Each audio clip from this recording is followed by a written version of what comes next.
નમસ્કાર, સીએનબીસી બજારની ખાસ રજૂઆત કોમોડિટી રિપોર્ટમાં આપનું સ્વાગત છે અને હું છું ઝરણા કંઠી.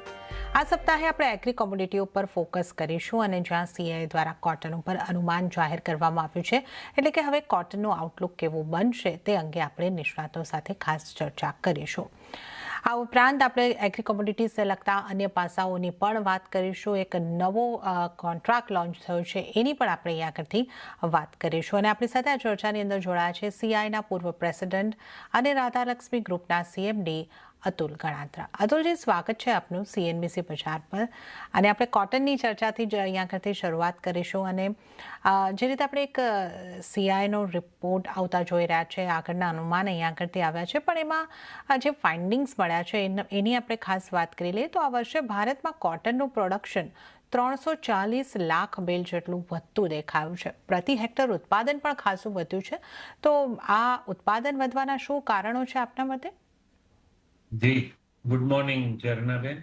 જો ઉત્પાદન વધ્યું છે એનું મેઇન કારણ છે કે આપણી ઈલ્ડ સુધરી છે.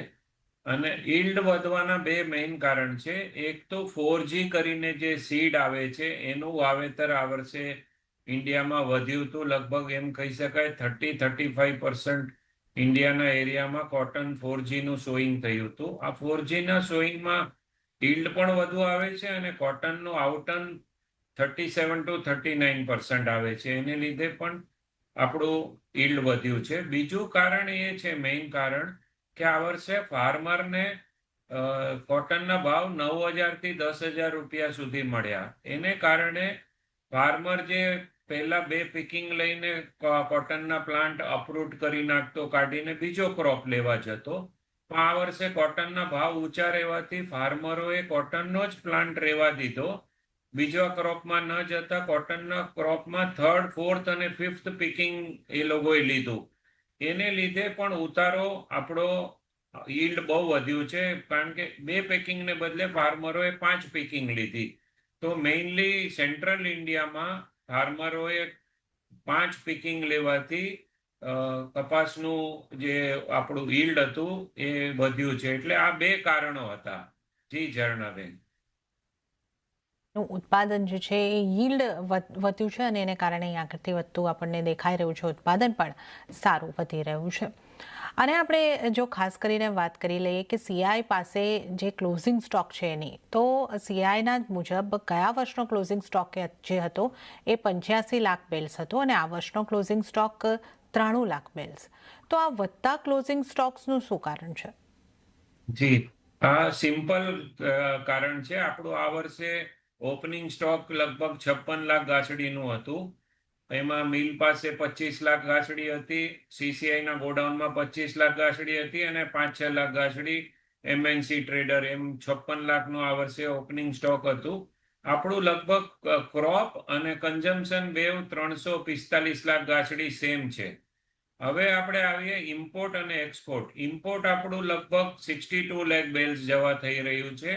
એની સામે એક્સપોર્ટ ફક્ત 15 લાખ ગાંસડી થશે. તો જે ઇમ્પોર્ટ માઇનસ એક્સપોર્ટ આપણે લગભગ 45 થી 47 લાખ ગાંસડી આપણા દેશમાં વધુ આવવાથી આ ગાંસડી આપણા 56 લાખ ગાંસડીના આપણે એડ કરીએ 47 લાખ બેલ્સ જે વધારાનું ઇમ્પોર્ટ થયું, તો આપણું ક્લોઝિંગ સ્ટોક લગભગ 95 લાખ ગાંસડી થાય છે. એટલે ઇન શોર્ટ, આજે આપણું ક્લોઝિંગ સ્ટોક વધી રહ્યું છે એનું કારણ આજે 60 લાખ ગાંસડી ઇમ્પોર્ટ થવા જઈ રહ્યું છે એ છે.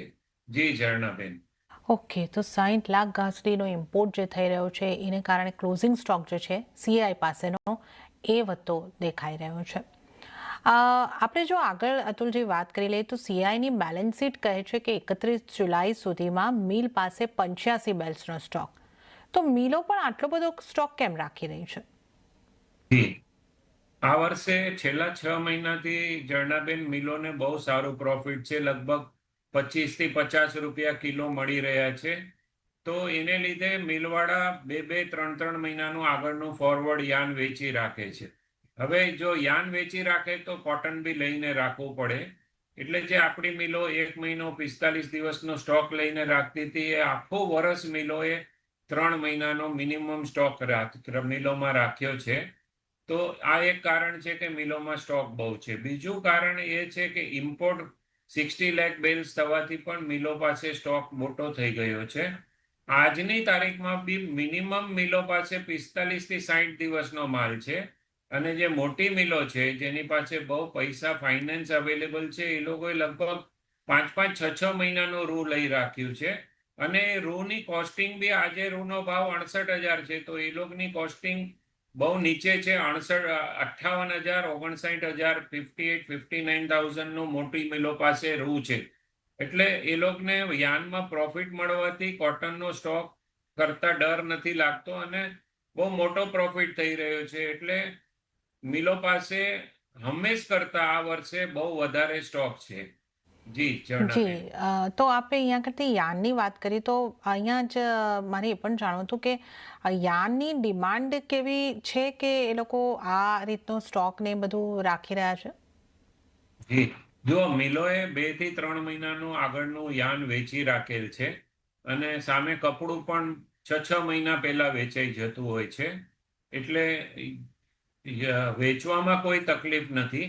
પણ જે મિલોએ ફોરવર્ડ નથી વેચી રાખ્યું એ લોકોને હવે, અને જેની પાસે 10-15% મિલો એવી છે કે જેની પાસે પૈસા ન હોવાથી હેન્ડ ટુ માઉથ 1 મહિનાનો માલ રાખીને લેતા હોય છે, એ લોકોને આ જે ભાવ થઈ ગયા છે 68-70 હજારના ભાવમાં કોટન લેવાથી એ લોકોને કોટનના યાનની કોસ્ટિંગ જે આપણે ગુજરાતમાં સૌથી વધુ બને છે 30 CCH,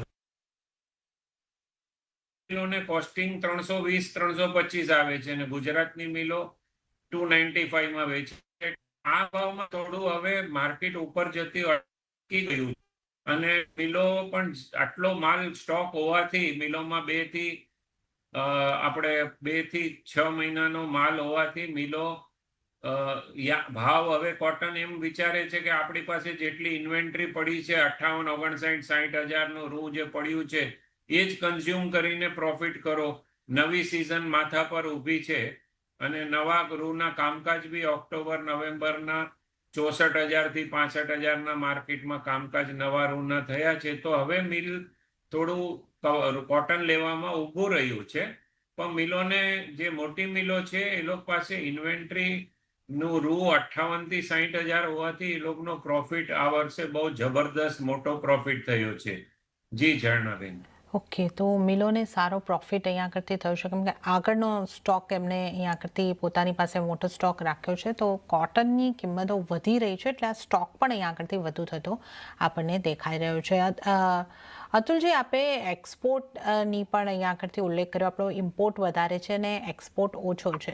હવે આપણે એક્સપોર્ટ જોઈએ તો એક સમયે આપણો એક્સપોર્ટ આપણે જોઈએ તો 40 થી 50 લાખ બેલ્સનો હતો ને હવે આપણે એક્સપોર્ટના આંકડા જોઈએ તો એ ઘટીને માત્ર 15 લાખ બેલ્સ જેટલો જ થઈ ગયો છે. તો આને તમે કેવી રીતે જોઈ રહ્યા છો? આની પાછળ શું કારણો છે? જી, આના બે મેઇન રીઝન છે. આપણું કોટન, આપણે ત્યાં કોટનનું કન્ઝમ્પશન વધુ હોવાથી આપણે ભાવ હંમેશા આપણું કોટન 800 થી 1200 ઓન રહ્યું છે. એટલે કોટન મોંઘું હોવાથી કોઈ આપણું કોટન લેવા તૈયાર નથી.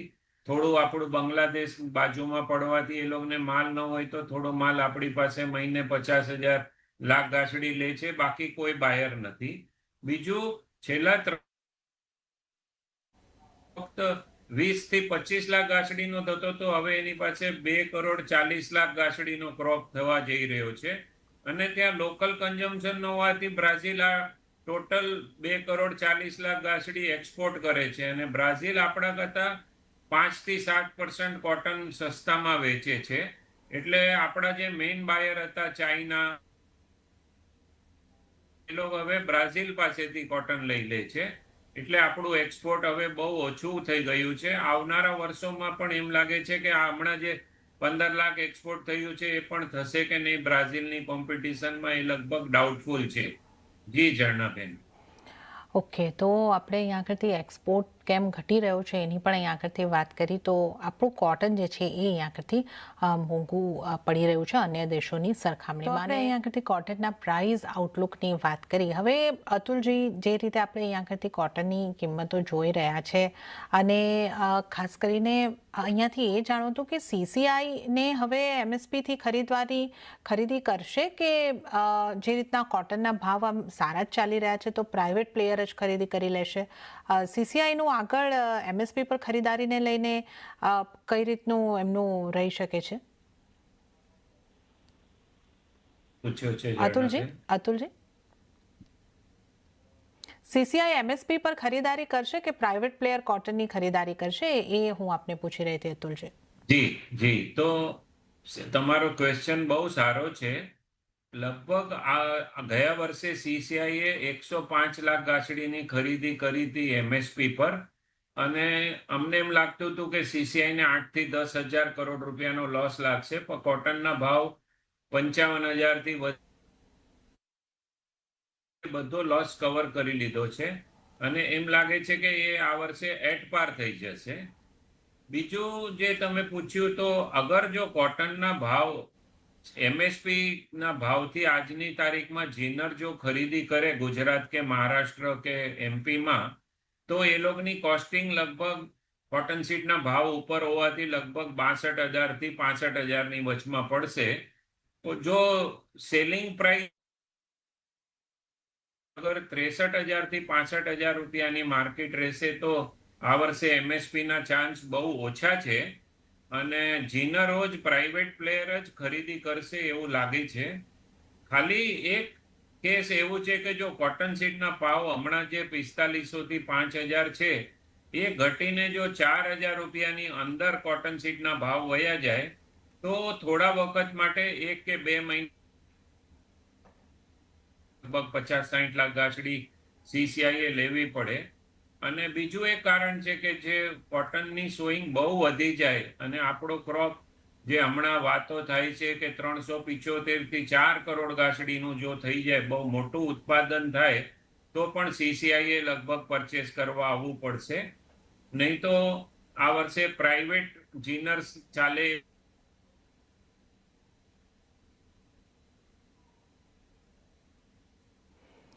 ઓકે, તો આ કિંમતો ઉપર ખાસ અહીંયા આગળથી આધાર રહેશે કે CCI પરચેસ કરવા આવશે કે નહીં. પ્રાઇવેટ જીનર્સ દ્વારા પણ અહીંયા આગળથી પરચેસ આપણે થતા જોઈ શકીએ છીએ. તો ઓવરઓલ આપણે અહીંયા આગળથી કોટનની ઇન ડિટેલ ચર્ચા કરી છે કે કોટનની ખરીદી કેવી છે અને કઈ રીતના અનુમાન અહીંયા આગળથી બની રહ્યા છે. જી અતુલજી, આપ CCIના પરચેસ અંગે જણાવી રહ્યા હતા. અતુલજી, જી સોરી, બોલો સાહેબ. આપનો જવાબ, આપણે ટેકનિકલ કારણોથી આપનો અવાજ અટકી ગયો હતો, તો આપની અધૂરી વાત આપ પૂરી કરી શકો છો. જી, એટલે હું એમ કહેતો હતો કે જે CCIનું માર્કેટ ઉપર ડિપેન્ડ કરશે અને જો 63,000 થી 65,000 રૂપિયાનું આપણું જો કોટનની માર્કેટ રહેશે તો CCIની ખરીદી આ વર્ષે નહીં થાય અને પ્રાઇવેટ જીનિંગ ફેક્ટરી જ માલ લેશે એવું લાગી રહ્યું છે. ખાલી 2 કન્ડિશન એવી છે કે CCI આવી શકે. જો કોટન સીડના ભાવ 4,000 રૂપિયાની નીચે વયા જાય તો CCIએ માલ લેવો પડશે. અને બીજું એવું છે કે જે કોટનની સોઈંગ વધી જાય, બહુ વધી જાય, અને જો આપણો ક્રોપ કન્ડિશન બહુ સારી રહેવાથી 375 થી 400 લાખ ગાંસડીનો ક્રોપ થઈ જાય તો પણ CCIએ ખરીદી કરવા આવવી પડશે. અધરવાઇઝ જો નોર્મલ ક્રોપ રહેશે અને કોટન સીડના ભાવ જો સારા રહેશે તો CCI ને બદલે આ વખતે પ્રાઇવેટ જ ચાલે એવું લાગે છે. જી ઝરણાબેન. ઓકે, તો આપણે કોટનની અહીંયા આગળથી વાત કરી કે અહીંયા આગળથી ઉત્પાદન રહી શકે છે, કેવી પ્રાઇસીસ રહી શકે છે અને કોટનની ખરીદી CCI કરશે કે પ્રાઇવેટ જીનિંગ મિલ્સ કરશે. આ તમામ ઇન ડિટેલ ચર્ચા કરવા બદલ અતુલજી, આપનો ખૂબ ખૂબ આભાર અમારી સાથે જોડાવા બદલ.